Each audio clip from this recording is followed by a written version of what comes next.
Drip filter coffee is just that, or more so, filtered coffee.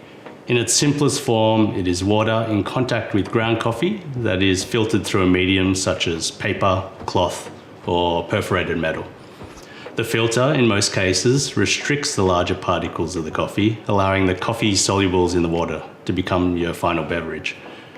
Drip filter coffee is different to espresso because there's no pressure applied to the coffee grounds. So drip filter coffee generally has a longer brew time than an espresso shot. What I love about drip filter coffee is the lo-fi nature of it. You don't require fancy equipment, it can be relatively low cost, it's approachable and accessible for everyone. It's the gateway into drinking coffee for everyone from all cultures. In this video, I'm going to take you through a few different drip filter coffee styles that I often use.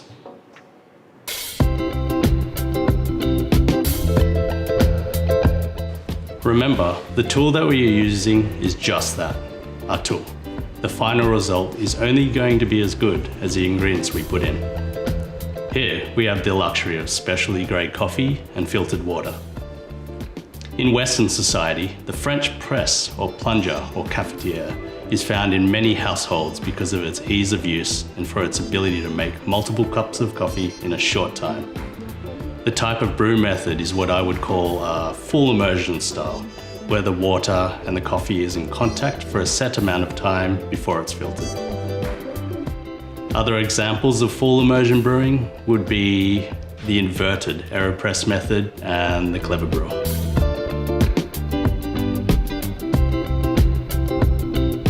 Pour over is another popular drip filter coffee style, and one that can be simple or a deep dive.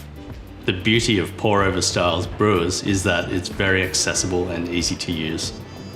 You can just stick a filter into a filter holder, put a scoop of ground coffee into it, pour a random amount of hot water over it, and you have a drink. Or you can make the process as complex as you like, controlling the end result using a range of variables.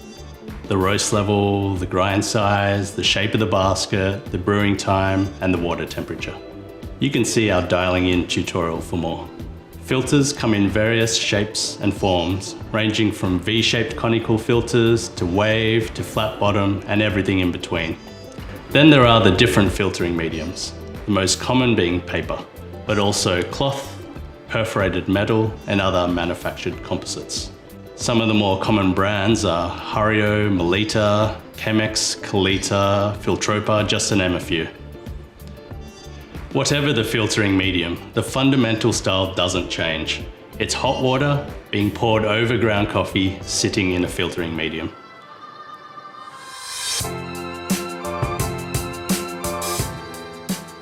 The cold brew method, as the name suggests, is about using cold water to brew. A common one with the full immersion style is manufactured by a company called Toddy. As you can see, it's basically a bucket with a paper filter that you put ground coffee into. To that you add room temperature or cold water and let it steep for a really long time, like 6 hours plus. Cold drip style is different again. Here a bed of coffee is sitting on top of a filter and cold water is applied to it at a really slow rate, 1 drop at a time.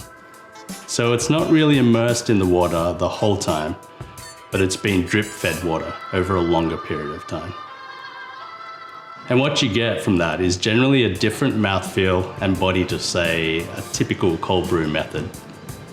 Some people also like to do a hot pour-over brewed coffee, poured over ice to chill the beverage.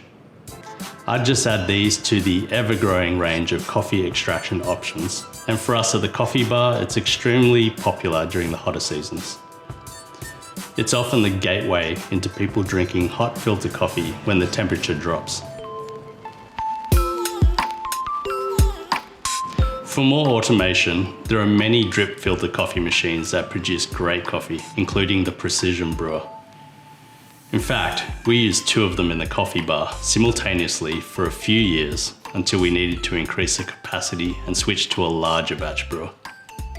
The Precision Brewer has preset brewing methods, including the SCA Gold Cup, but my personal go-to is the My Brew option, which allows you to adjust the variables like flow rate, bloom time, and water temperature. Most of the better automated brewers can work with the variables that are going to be able to produce a tasty cup of coffee. That is, the brew ratio, type of basket, the filter shape, steep time, and temp. Remember, these are all just brewing instruments. The final cup that you drink is only going to be as good as the quality of the coffee and water you put in.